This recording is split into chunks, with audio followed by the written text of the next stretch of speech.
அதானே பையனை நீ சேர்க்கணும், கம்ப்யூட்டர் சேர்க்கலாமா சிவில் சேர்க்கலாமா? ஒரு யோசனை சொல்லுங்கண்ணா. ரெண்டும் வேண்டாம்.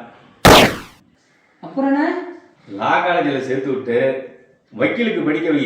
வக்கீலுக்கா? ஆமாம், அவன் ஃபியூச்சர் ரொம்ப நல்லா இருக்கும். இப்போ எல்லாம் சின்ன சின்ன பிரச்சனைகள்லாம் கூட டைவர்ஸ் பண்ணிக்கிறாங்க.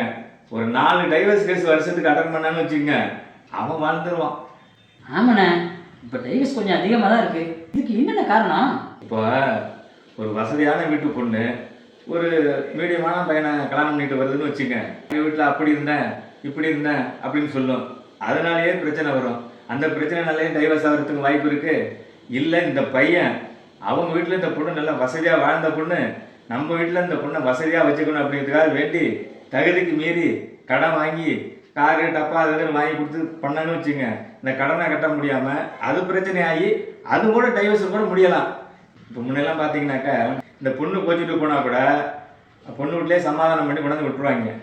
இல்லை பையன் வீட்டு கூட வந்து சமாதானம் பண்ணி அழைச்சிட்டு போயிடுவாங்க. இது மாதிரி 10 வாட்டி கோச்சிட்டு வந்தால் கூட 10 வாட்டி சமாதானம் பண்ணி சொந்தக்காரெல்லாம் சேர்த்துக்கிட்டு கோர்ட்டு கேஸுன்னு போகாமல் அவங்க வாழ்க்கை ஓரளவுக்கு மூவ் பண்ணி விட்ருவாங்க. இப்போ அப்படி இல்லை. இப்போ மக்களோட வாழ்க்கை வேற இலக்கு நோக்கி போகுது. நினச்சா வருத்தமாக தானே இருக்கு. என் பையனை வக்கீலுக்கே படிக்க சொல்கிறேண்ணே.